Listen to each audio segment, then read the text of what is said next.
Assalamualaikum warahmatullahi wabarakatuh. Waalaikumsalam warahmatullahi wabarakatuh. Sahabat cerdas liputan Sumbawa, kali ini kita kedatangan tamu yang istimewa. Waduh, istimewa. Bapak Ivan Indrajaya sebagai Kabag Ekonomi dan Sumber Daya Alam Setda Kabupaten Sumbawa Besar. Selamat malam Pak. Malam. Bagaimana kabarnya Pak? Bang aja kali. Oh ya maaf. Bang, bagaimana kabarnya Bang? Alhamdulillah lumayan sehat. 80% fit. 80% fit. 20%-nya gimana Bang? 20%-nya kita tinggal menunggu kedatangannya dia untuk fit kembali. Insya Allah semoga cepatnya Bang amin, ya. Amin. Karena pada malam hari ini kita membahas topik yang mungkin cukup sedikit panas ya Pak, atau Bang maaf. Iya. Yang sedikit interest untuk kita bahas karena mungkin sudah dinanti-nanti oleh masyarakat Kabupaten Sumbawa ya? Sekarang sangat dinanti-nanti karena kepastian ini sangat dipertanyakan dari beberapa hari waktu yang lalu begitu Pak. Okay. Nah, sekarang kita ingin membahas tentang gas LPG nih Bang. LPG 3 gas kg. LPG. Nah, jadi menurut Bang Ivan nih, gas LPG di Kabupaten Sumbawa ini apakah sudah memenuhi standarisasi kebutuhan masyarakat di Sumbawa atau bagaimana? Oke. Baik, kalau kita berbicara masalah gas LPG 3 kg, bisa saya bilang ini permasalahan yang sangat kompleks dari hulu, tengah sampai hilir. Jadi masalahnya tidak pada satu tempat saja, tapi dari hulu sampai hilir. Nah, kalau kami bisa katakan dari hulunya, jadi yang perlu dipahami oleh teman-teman liputan Sumbawa atau teman-teman Sumbawa ya, pada umumnya gitu ya, bahwa LPG 3 kg ini adalah kewenangan pusat gitu ya, ada kewenangan pemerintah pusat yang mana pengaturannya semua itu berada pada kewenangan Kementerian SDM. Menteri SDM ini menetapkan termasuk dia kuota, termasuk siapa yang menyalurkan, ditunjuklah satu badan usaha, dalam hal ini adalah Pertamina. Oke, kuota ditentukan, subsidi ditentukan oleh Menteri Keuangan, kan ini barang subsidi. Kuotanya kan juga harus sesuai dengan APBN. Per tahun kan sudah ada APBN-nya. Nah, setelah ditentukan kuotanya, LPG-nya ngambil dari mana, Pertamina, baru disalurkan melalui agen. Namanya agen. Setiap agen ada di daerah-daerah. Agen itu sampai ke pangkalan. Pangkalan inilah titik terakhir. Titik terakhir masyarakat membeli. Jadi kalau selama ini kita mengenal ada pengecer, itu nggak ada dalam regulasi. Dari pangkalan inilah masyarakat atau penerima sasaran membeli. Nah, kalau permasalahannya, kalau kita berangkat dari pusat gitu ya, namanya barang subsidi, entah itu LPG, barang-barang lainnya, saya nggak mau sebut, pupuk lah anggap, lain BBM lah misalnya, pasti bermasalah subsidi. Kenapa? Karena kemampuan negara kita, APBN untuk mensubsidi barang tersebut tidak semuanya dapat mencukupi kebutuhan masyarakat.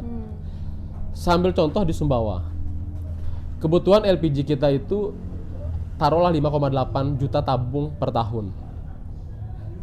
Yang dapat disupport oleh Pertamina hanya 3,7 juta. Ada selisih berapa tuh? Per tahun berarti Pak? Per tahun, tabung per tahun. Ada orang bilang kan gini, kan jumlahnya 5,7 juta, 5,6 juta. Jumlah masyarakat kita 500 sekian. Kan seharusnya lebih dong. Lah, ini gimana caranya mikir gitu, maksud saya gitu. Kan kebutuhan kuota gas kita ini kan itu kan setahun. Kan tidak dibutuhkan sekali dalam setahun. Tapi dibutuhkan kalau untuk rumah tangga itu dia 1 tabung per minggu jatahnya. Berarti dalam sebulan ada 4. Berarti dalam 12 bulan tinggal dikalikan saja berapa. Belum UMKM-nya gitu ya. Itu kalau kita sasarannya hanya kepada UMKM dan rumah tangga. Maaf saya potong Bang, berarti jumlah kuota di Kabupaten Sumbawa ini keseluruhan berapa? Ya saat ini sekitar 5,4 karena 2025 5,6, di tahun 2006 ada penurunan, kita sekitar 200.000 tabung, sekitar 5,4 juta tabung per tahun. Itu pemotongan atau pemangkasannya akibatnya karena apa Bang? Nah ini kita nggak tahu kebijakan nasional seperti apa, apakah ini dalam rangka konversi energi ke tempat lain gitu ya, ataukah dalam rangka kemampuan fiskal daerah negara, saya nggak tahu, nggak pernah ada pemberitahuan ke kita gitu kenapa tiba-tiba aja Apakah itu terkhusus di Kabupaten Sumbawa aja atau Senasional, seluruhnya? seluruh Senasional. Indonesia mengalami penurunan Lalu kuota. kuota keseluruhan yang Abang sebutkan dari awal tadi, Mm-mm. apakah itu juga menurun juga secara nasional? Secara nasional turun. Oh, begitu. Tidak hanya di Sumbawa, secara nasional. Solusi secara nasionalnya bagaimana, Bang? Solusi secara nasional mungkin nanti Mas Gibran kali ya atau Prabowo yang bisa ngomong ya, karena itu kebijakan nasional. Cuman kalau solusi di kita mungkin kita sudah mulai memikirkan konversi atau ada energi alternatif lainnya, tidak hanya menggunakan LPG gitu ya. Tapi sekarang sih sedang kita kaji. Nanti kan kerjasama dengan UTS kemungkinan besar. Kita kan ada potensi besar nih, Mbak Diba. Nyambung kan dengan jurusannya. Iya. Nanti kita itu sekarang lagi galak-galaknya penanaman pohon, dan salah satu komoditasnya adalah kemiri. Nah, cangkang kemiri ini memiliki nilai kalori yang cukup besar. Interest. Kita jadikan briket. Oke. Nanti sebagai salah satu ya, sebagai salah satu alternatif biar kita tidak tergantung ke si LPG 3 kg ini. Oke. Nah, kalau untuk secara rasionalisasi pemangkasan kuota subsidinya ini, Bang. Kalau dari Kabupaten Sumbawa kan kehilangan alokasi sekitar 5,4 tadi, 5,6? 200.000 kehilangan. 200.000 Dari kehilangan. 5,6 ke 5,4. Oke, akibat penyesuaian kuota dari pusat tadi. Nah, maka dari itu secara rasionalisasinya ini, Bang, bagaimana caranya pemerintah daerah mengambil keputusan jika dibandingkan dengan kebutuhan real masyarakat yang terus meningkat gitu, Bang? Oke. Karena kan kita lihat nih, kebutuhan setiap minggunya itu tidak menjadi tolak ukur bahwa mereka itu pasti mendapatkan kuota gas atau tidak gitu. Maka dari itu, apakah ada upaya negosiasi atau perbaikan bagaimana cara pemerintah daerah ini menanggulangi gitu, Bang? Pertama, kita secara administratif, secara hierarki berjenjang gitu ya, pemerintah khususnya di 2025 kita 2 kali bersurat. 2 kali bersurat pemerintah Kabupaten Sumbawa untuk penambahan kuota. Itu per 2025. Kita bersurat, bahkan kita sempat audiensi. Kalau boleh tahu sejak kapan itu, Bang, 2025? Apanya? Untuk bersurat. Bersuratnya bulan Maret sama bulan Berarti cukup September. lama, Bang. Udah masuk 1 tahun. Itu tahun terakhir September atau Oktober deh. Oke. Karena gini, penambahan kuota LPG ini kan tidak bisa dilaksanakan dalam pertengahan tahun. Karena apa? Karena ini kan barang subsidi. Barang subsidi itu dianggarkan di dalam APBN setahun, dan ada perubahan ketika APBN perubahan. Nah, tapi saat ini kan tidak ada gitu. Terkait tadi dengan yang ditanyakan bagaimana langkah kita ke depan gitu ya, langkah kita ke depan. Satu, yang pertama mungkin ini jangka menengah. Jangka menengah tadi kita penyiapan terhadap energi lain, alternatif lain gitu. Terus yang kedua, memang ini agak riskan dalam artian ada kewenangan pemerintah pusat yang sedikit kita ambil, tapi masih dalam tahapan kita melakukan perumusan kebijakan. Perumusan kebijakan. Oke.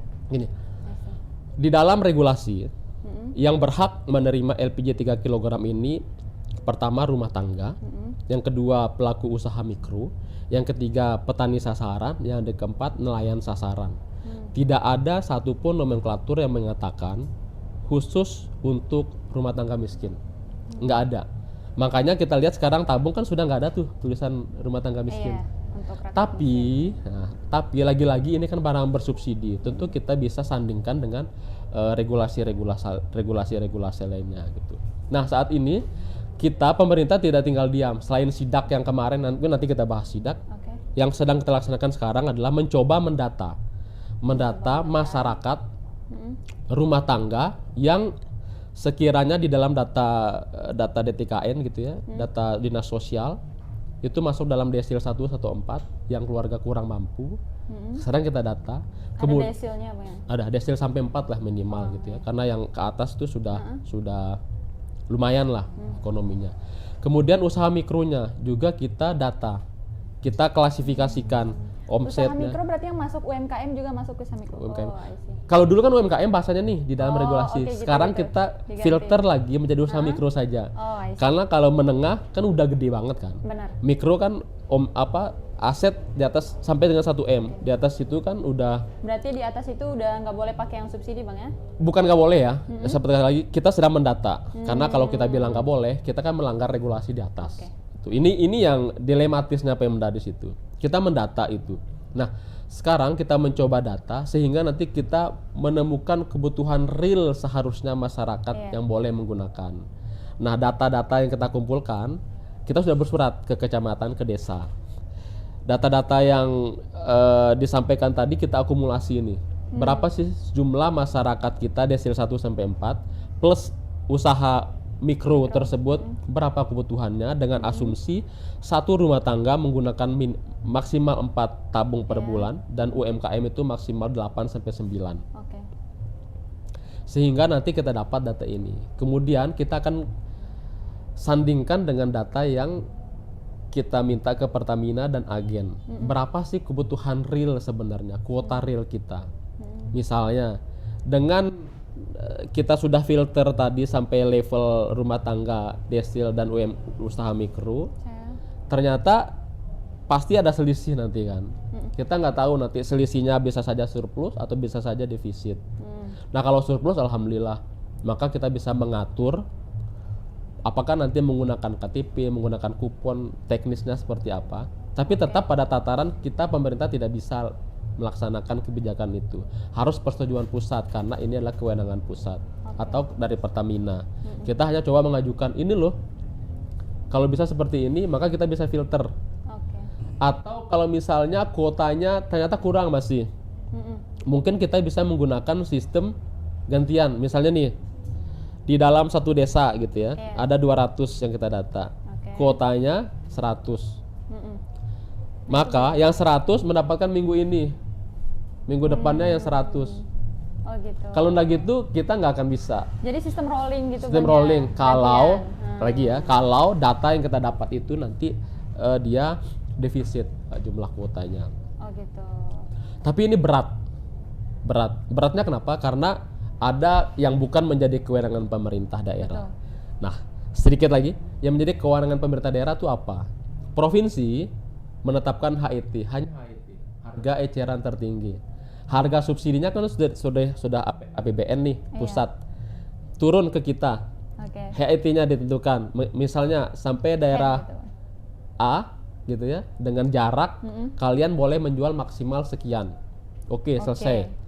Tugasnya pemerintah kabupaten memastikan si pangkalan menjual sesuai HET dan memastikan si penerima sesuai dengan harganya. Walaupun di lapangan kenapa ini apa bermasalah, ada saja orang yang berekonomi tinggi misalnya membeli menggunakan LPG atau rumah makan besar, kafe-kafe besar. Betul. Saya juga nggak tahu nih MBG ini sekarang apa pakai LPG keluar apa enggak. Ini juga perlu menjadi perhatian masyarakat. Kita hanya sampai tahapan itu, mengawasi dan memastikan. Kalau ada pelanggaran, bolehkah Pemda bertindak? Terbatas. Kita tidak bisa langsung memutus izin si pangkalan, kita hanya merekomendasikan ke Pertamina untuk ditutup atau merekomendasikan ke agen. Karena kewenangannya itu tadi saya bilang dari Pertamina menunjuk agen menunjuk pangkalan.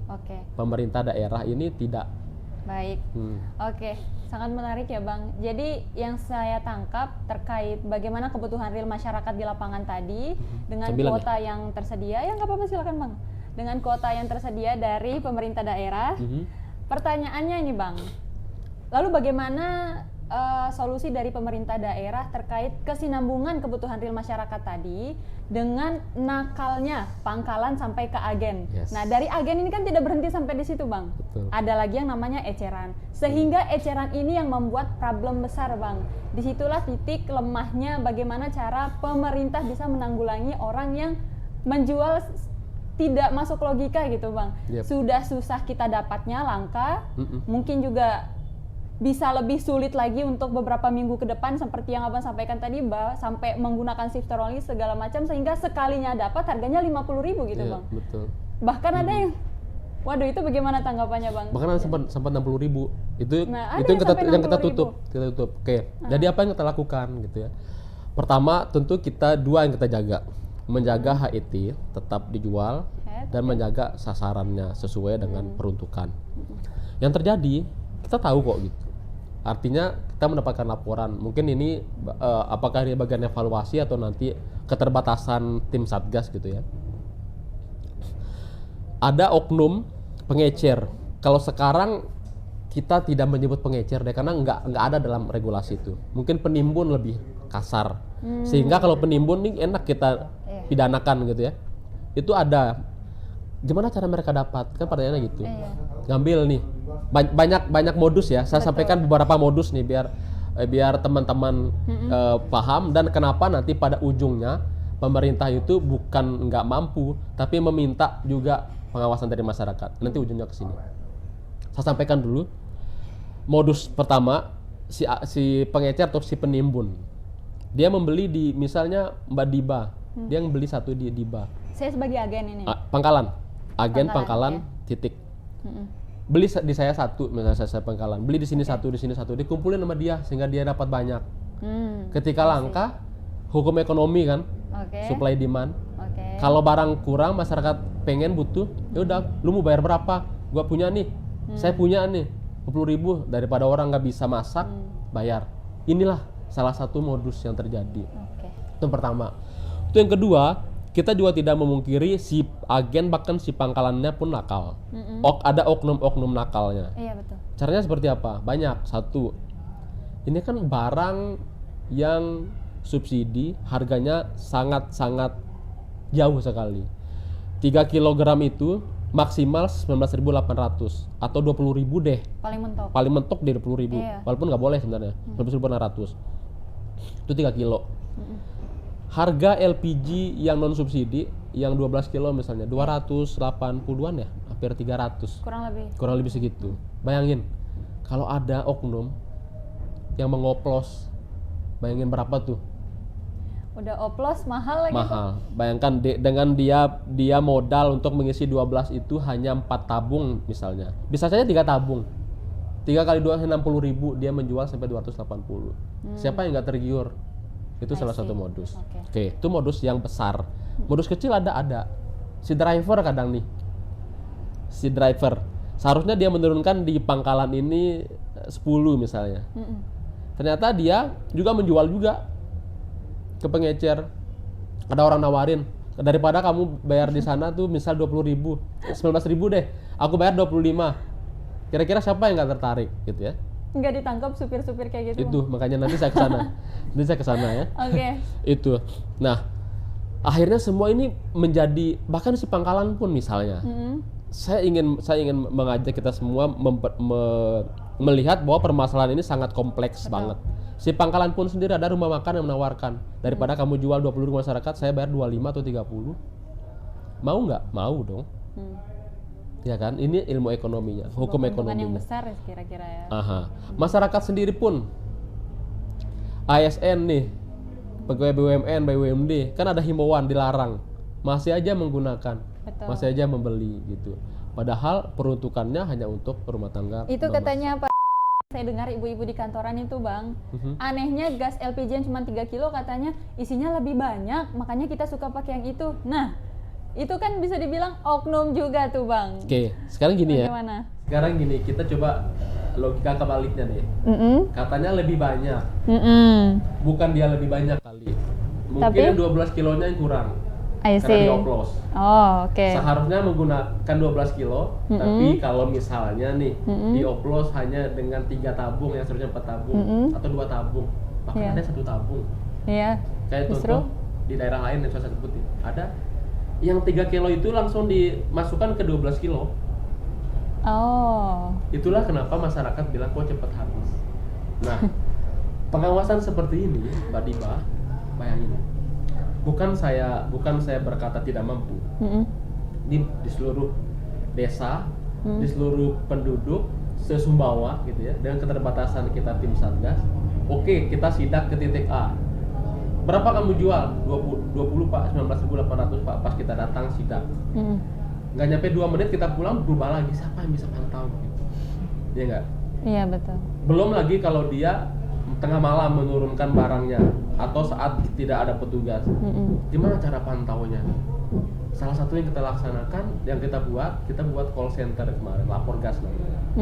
Lapor gas ketika masyarakat melihat atau mendapati HET jauh, sasaran tidak sesuai tepat atau ada penimbunan, lapor gas di call center kita akan tindak, ada buktinya, sampaikan foto.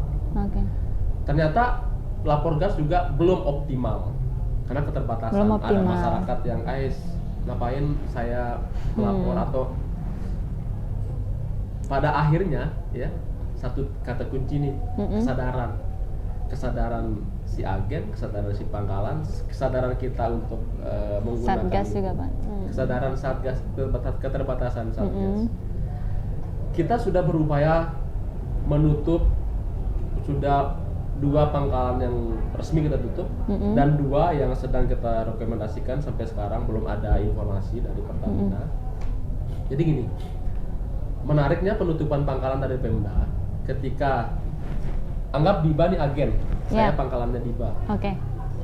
Pemerintah bersurat ke Pertamina, ini pangkalannya Diba nih nakal, tutup.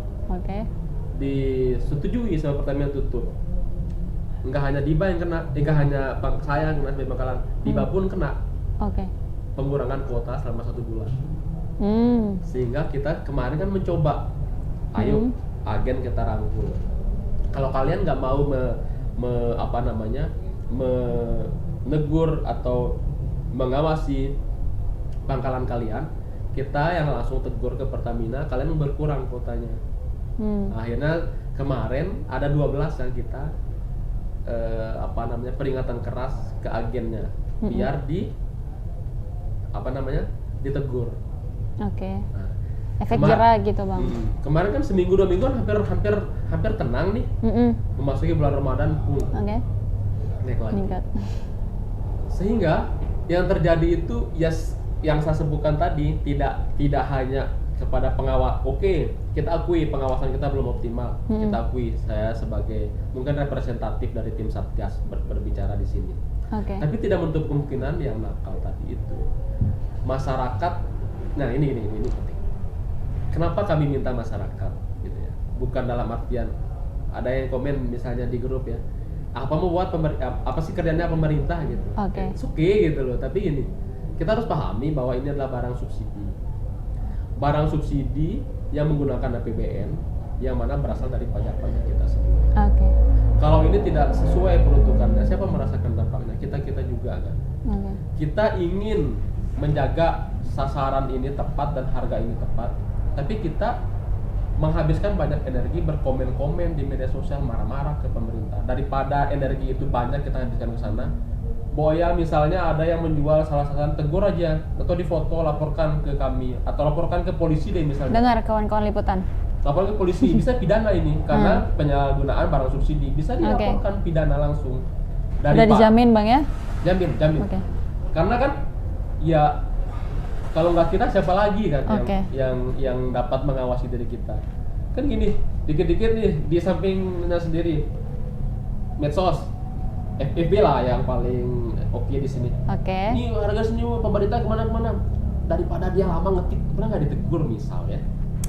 Ini saya sih dalam rangka marilah kita bersama-sama, nggak hanya di LPG tapi di seluruh pembangunan daerah ini, masyarakat juga punya fungsi pengawasan. Berkontribusi lah gitu, Bang. I see. Nah, yang saya tanyakan ini, Bang, atau sebelum saya bertanya ada sedikit cerita. Jadi ada teman saya yang kuliah di UTS juga. Dia ini kebetulan anak rantauan gitu, Bang. Nah, dia ngekos. Lalu ada suatu hari pada bulan puasa kemarin, dia pergi mencari gas sampai ke Sumbawa dari Batualang nih, Bang. Dari dekat kampus UTS sampai ke Sumbawa. Nah, di pertengahan jalan itu motornya mogok sampai boak nih ceritanya, Bang. Tengah hari siang panas. Beneran, Bang. Tengah hari siang panas, lagi puasa, dia pergi cari ke sampai Sumbawa tapi mogok di boak. Nah, pada akhirnya mau nggak mau didorong nih kan ceritanya, Bang. Lalu dibantu dorong sama si bapak-bapak. Ada lewat nih, bapak-bapak bantu dorong, derek lah istilahnya gitu, Bang. Diderek sama bapak-bapak. Dan ditanya sama bapak ini ke teman saya, mau kemana, Dek? Mau ke Sumbawa. Ngapain, cari apa sampai Sumbawa? Ditahu anak UTS mungkin kan, Bang ya. Mau cari gas. Loh, saya juga cari gas katanya. Dari orang Batualang, Bang. Jadi 2 orang ini yang diderek teman saya lagi mau nyari gas. bapak yang derek pun lagi nyari gas juga gitu, plot twist bang. Jadi kan lucu ini, mau sama-sama saking susahnya mereka mendapatkan kuota gas gitu bang dari sekitar tempat tinggal mereka. Nah pertanyaan saya dari cerita tadi nih bang, sangat plot twist sekali terkait berapa kuota yang tersedia di setiap desa atau kecamatan. Nah lalu apakah pemerintah daerah ini sudah melakukan mapping zone untuk kesediaan atau bagaimana gitu bang? Oke, itu tadi saya sampaikan di awal. Sekarang kita sedang mapping. Pertama mapping kita dasarnya, pertama kan ada pengurangan kuota nih. Ini yang nggak bisa banget kita hindari. Yang kedua, kita tadi seperti saya bilang mencari berapa sebenarnya masyarakat. Kita coba memfilter banget nih berapa sebenarnya masyarakat. Oh, pendataan gitu. Pendataan itu. Nah itu tadi nanti setelah itu kita mengundang juga si Pertamina, si agen dan si pangkalan. Bukaan di desa A misalnya. Kamu punya pangkalan berapa kuotamu? Sesuai nggak dengan jumlah? Jangan-jangan ada desa yang kurang. Tapi tidak menutup kemungkinan, walaupun saya nggak yakin banget ada desa yang kelebihan. Sepakat tadi yang disampaikan oleh Mbak Diva. Ini yang sedang kita laksanakan sekarang. Kita sedang sekarang melakukan mapping zone itu. Ya ini adalah upaya kita sebagai bentuk pemerintah ini nggak diam kok gitu. Kalau kalian tahu gitu ya, saya juga punya keluarga, saya juga punya teman. Mereka juga membutuhkan LPG.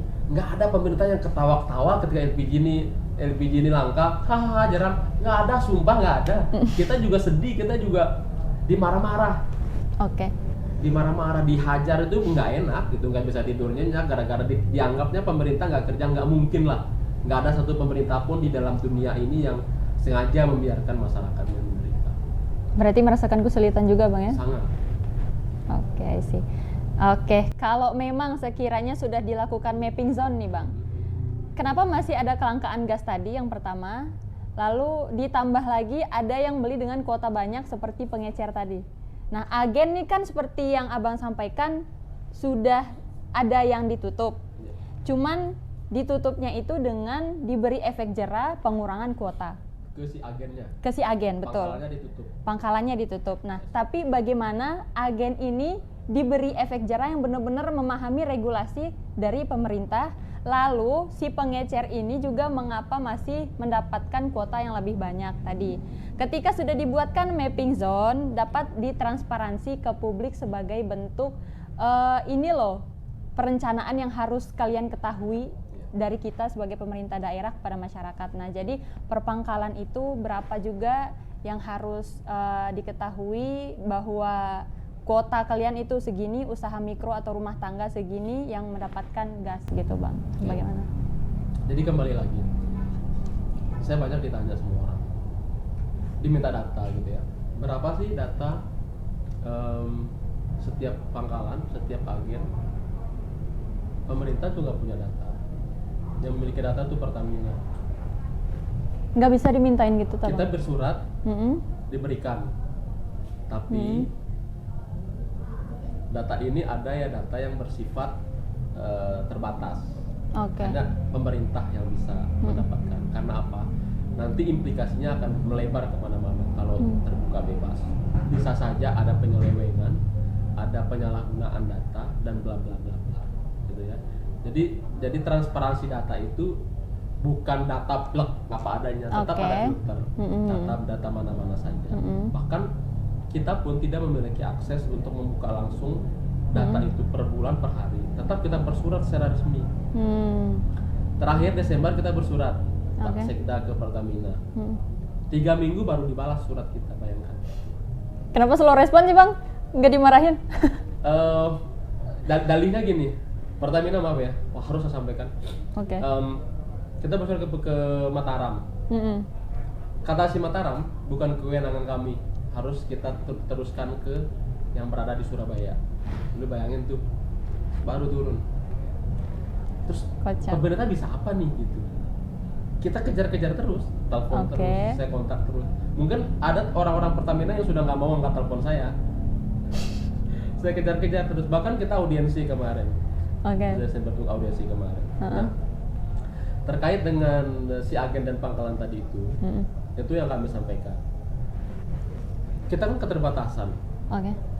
Tim Satgas ini keterbatasan tempat, ruang dan waktu. Sehingga kita mencobalah membuat call center itu agar masyarakat juga dapat melapor, siapapun dapat melapor.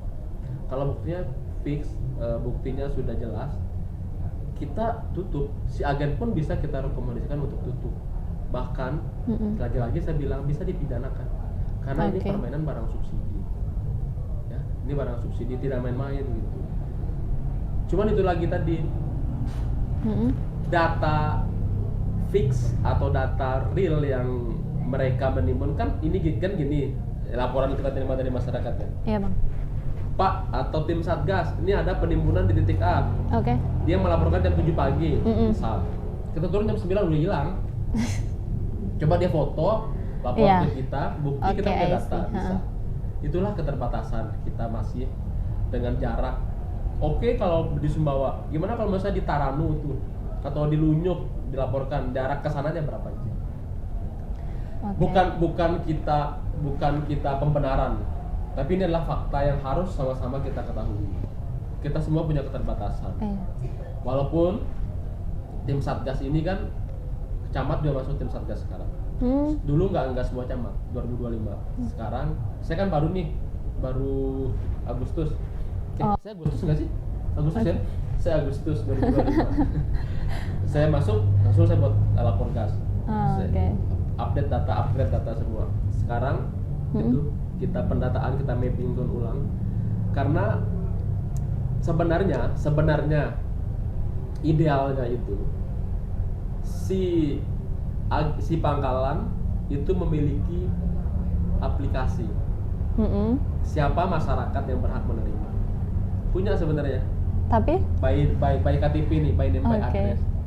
Tapi coba lihat di lapangan, coba perebutan entah nggak tahu dari mana yang datang. Dia pertama kali aja nih bawa KTP, yang kedua ketiga dianggap orang-orang itu aja. Ini yang tidak berkelanjutan berarti Bang.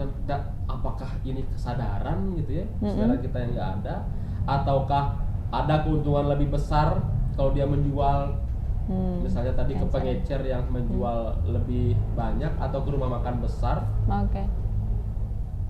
Iya, saya semoga enggak ya.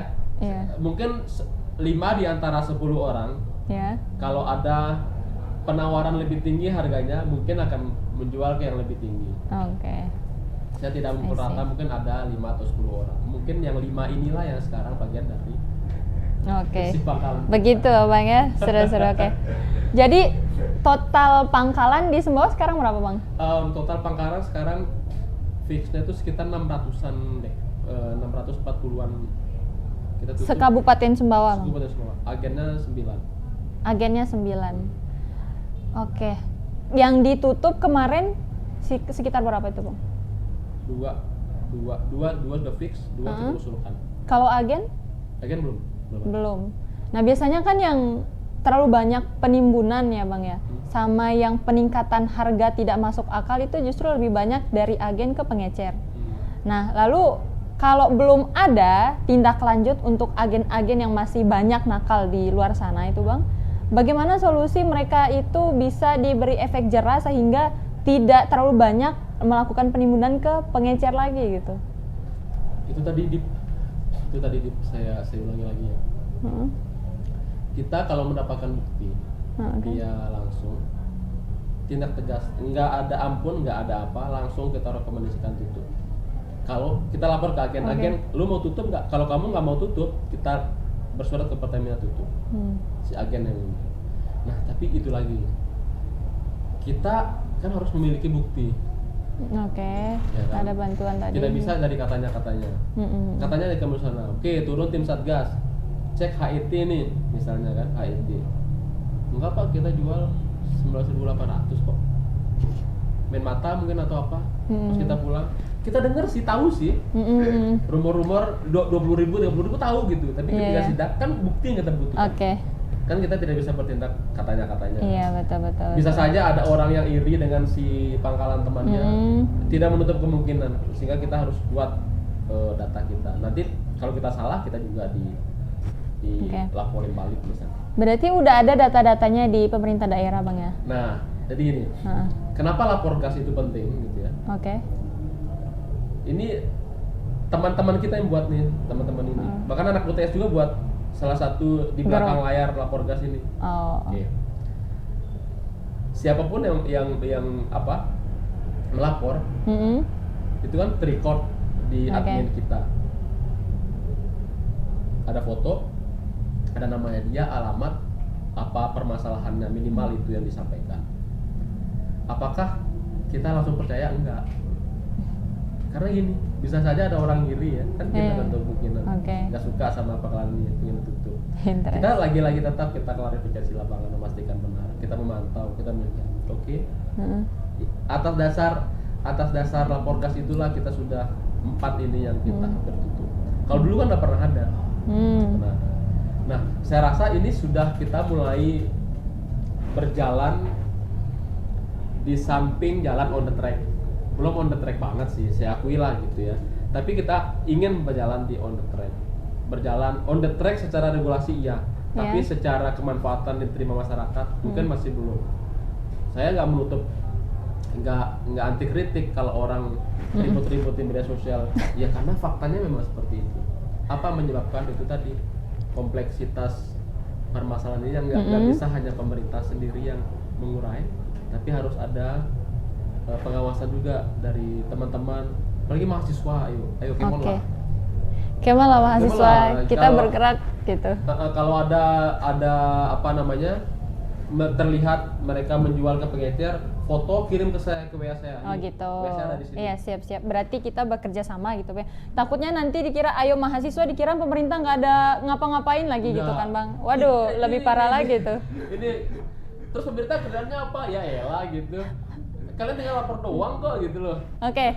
Jadi ya cukup panjang tadi dan saya sudah cukup memahami juga bagaimana istilahnya struggle gitu, Bang ya. Kesulitan yang kita hadapi bersama sekarang dalam keadaan ini.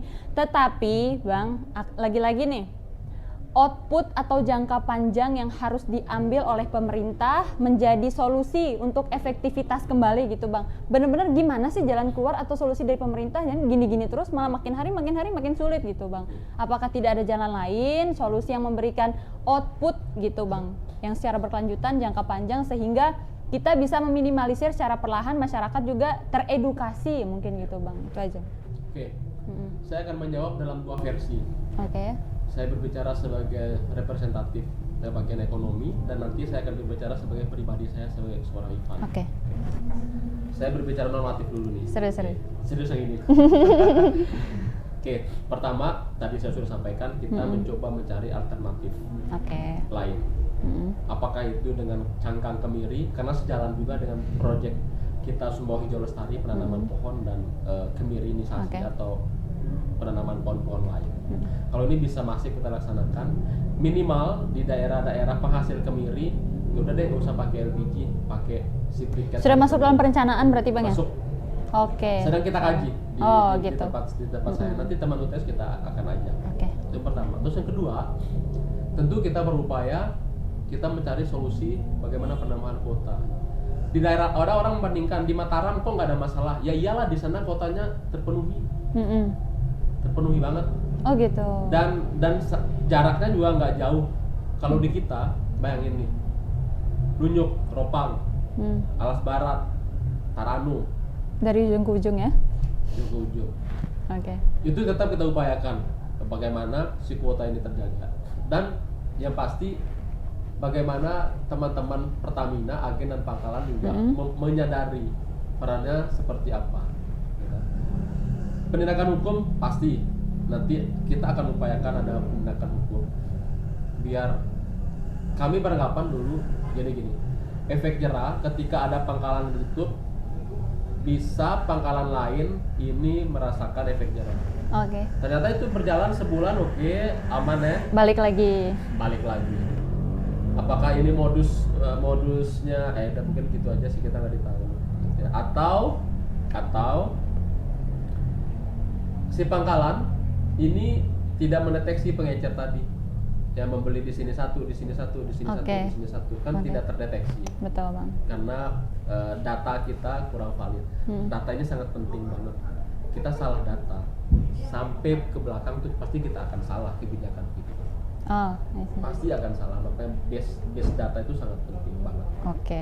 Itu termasuk juga bagaimana kita pengawasan pemerintah.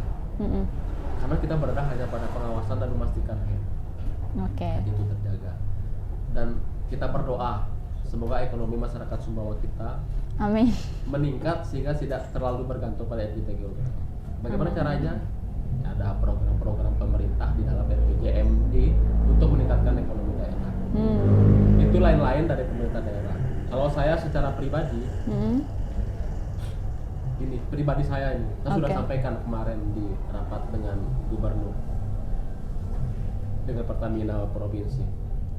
Secara umum, subsidi ini energi khususnya diberikan kepada tiga komoditi ya. BBM, listrik, dan LPG Oh, termasuk. Oke. termasuk. Ini kan subsidi yang menghabiskan APBN. Anggaplah dari uang 3.000 rupiah dibagi subsidi ke BBM 1.000, subsidi ke PLN 1.000, LPG ke 1.000. LPG 1.000. Oke. Nah, Terus. dari ketiga barang subsidi ini, barang mana yang pengawasannya bisa optimal, Oke. penerimanya bisa pas, tidak ada permainan di situ, Oke, sesuai target. sesuai target, Oh. sesuai penggunaan, nggak bisa dimanipulasi apa listrik. Oh. Oke. Yang 1.000 LPG tadi ini cabut aja, nggak usah pakai subsidi. Tapi I see. uangnya yang 3.000 tetap 3.000, alihkan ke listrik. Hmm. Kalau dulu orang membayar listrik 10.000 per bulan. Oke. Sekarang karena disubsidi double menjadi 5.000. Selisih uang 5.000-nya dia bisa membeli gas non subsidi. Betul. I see. Saya yakin subsidinya pasti akan tepat. Oke. Bayangkan, jelas kan siapa penerima Betul. 4.500, Solutif banget itu bang. siapa 9.000 siapa. Oke. Tidak bisa dimanipulasi, nggak bisa tuh listrik di ini kan. Betul, Atau aliran betul. saya alirkan ke sini nggak bisa. Betul. Pasti tepat sasaran, pasti tepat guna. LPG ini ya udah, orang tidak akan bermain lagi di situ. Jual aja LPG ini 3 kolom ada, tapi cabut subsidinya. Itu tadi konsekuensinya 3.000 APBN, 1.000 ini alihkan ke listrik jadi 2.000, Oke. dia bayar subsidi listriknya turun. Oke. Kemarin dia spending menghabiskan uang 10.000, sekarang hanya 5.000 untuk bayar listrik, 5.000-nya beli LPG non subsidi. Insya Allah deh. Listrik kan nggak bisa dipermainkan bang ya. Nah tadi kan abang sempat singgung terkait pengecer tadi. Iya. Nah. Penimbun deh sekarang sebutnya, nggak usah pengecer. Oh ya udah deh maaf, penimbun Ya, deh. Nah tapi penimbun ini kan dia juga termasuk yang perilaku konsumen. Dia kan menggunakan juga nih penimbun nih bang. Nah tapi distorsi pasar karena penimbun ini juga menguasai pasokan tadi, tetapi dia juga menjadi konsumen. Ya. Nah lalu solusinya itu bagaimana bang? Besok-besok kalau kita menemukan ada, nggak usah banyak, 5 atau 10 tabung di kios orang, di rumah orang yang dia bukan pangkalan, Ya. pidana. Kita bisa, Oke. kita bisa Gitu tindak. ya. Langsung bang ya. Jadi kita udah langsung bisa ambil tindak lanjut ya terkait efektivitas Karena juga. tidak ada pengecer itu di dalam hierarki penyaluran LPG ini. Terakhir dan last one ya bang. Biasanya yang terakhir ini sering berat. Enggak kok bang. Jadi sedikit tentang akurasi data dan sinkronisasi lintas sektor ini bang. Waduh. Ya. Jadi lebih ke akurasi data dan sinkronisasi lintas sektor tadi, apakah benar-benar bisa dibenarkan atau divalidasi atau ternyata tidak valid gitu bang? Secara nasional kita masih belum bisa menemukan satu sektor dengan sektor lain memiliki data yang sama. Oke. Dimanapun. Mm-mm. Karena banyak ini tadi, banyak perspektif, banyak subjektivitas yang ada di situ. Itu salah satunya. Data yang dimiliki agen dengan data yang dimiliki Pertamina dan pangkalan beda. Belum lagi data yang di masyarakat. Oke. Data dari masyarakat kurang mampu versi dinas sosial dengan versi BPS misalnya itu beda. Sehingga kalau kita menemukan atau mengakurasinya bagaimana agar bisa minimal akurat 80-70%, ini yang sedang kita coba. Kalaupun nanti yang sedang kita laksanakan tadi mapping zone tadi, warga-warga itu, saya juga masih 70-30 deh keberhasilannya. Karena apa? Karena lagi-lagi yang menentukan siapa sasaran itu adalah pemerintah pusat. Kalau pemerintah pusat menyetujui, kita oke, baru bisa. Sekarang sekitar berapa persen akurasi datanya kurang lebih Bang? Ada 50? Dikit lah, di atas 50 deh. Dikit ya? 0,5 berarti? Lalu terkait akurasi data tadi, pengawasan itu diklaim intensif, namun praktiknya juga menjual ke pengecer tetap masif. Berarti ada masalah dalam integrasi pengawasan tadi Bang, yang Abang sampaikan, dan sanksi pencabutan izin pangkalan juga sudah dilakukan. Akan tetapi pemberhentian ini mungkin tidak memberikan dampak yang tidak signifikan. Ya, yang signifikan gitu. Bagaimana di lapangan Bang terakhir? Sehingga kita itu tadi, mungkin kita sudah tim satgasnya mungkin kita akan turunkan sampai level bawah, sampai level desa. Oke, turun sama ke ini level kan desa. biaya dari APBD. Mungkin nanti APBDes kita dorong. Tahun ini kita dorong APBDes juga berguna. APBNS. APBNS apa tadi Bang? APBDes. Oke. Sebenarnya saya tidak tahu sih ini solusi apa enggak ya. Tergantung nanti kita punya koperasi merah putih. Koperasi merah putih salah satu usahanya tuh bisa menjual barang subsidi. Oh gitu. Kalau misalnya koperasi merah putih ini setiap desa sudah punya koperasi merah putih. Berarti gas bisa masuk juga gitu Bang? Bisa. Oh gitu, oke. Seharusnya kalau sudah masuk koperasi merah putih, kita bisa mengatur harga dan sasaran itu lebih tepat. Karena apa? Karena di situ kan banyak orang. Ada pengurusnya, nggak bisa main satu orang. Beda betul. kan satu orang betul. bisa bekerja sama dengan siapapun bebas. Tapi kalau banyak orang, mungkin akan ya 70% deh dia bisa menjual yang lebih ke banyak yang pantau juga banyak sih. Pantau, masyarakat pantau, pengurus pantau dan lain sebagainya.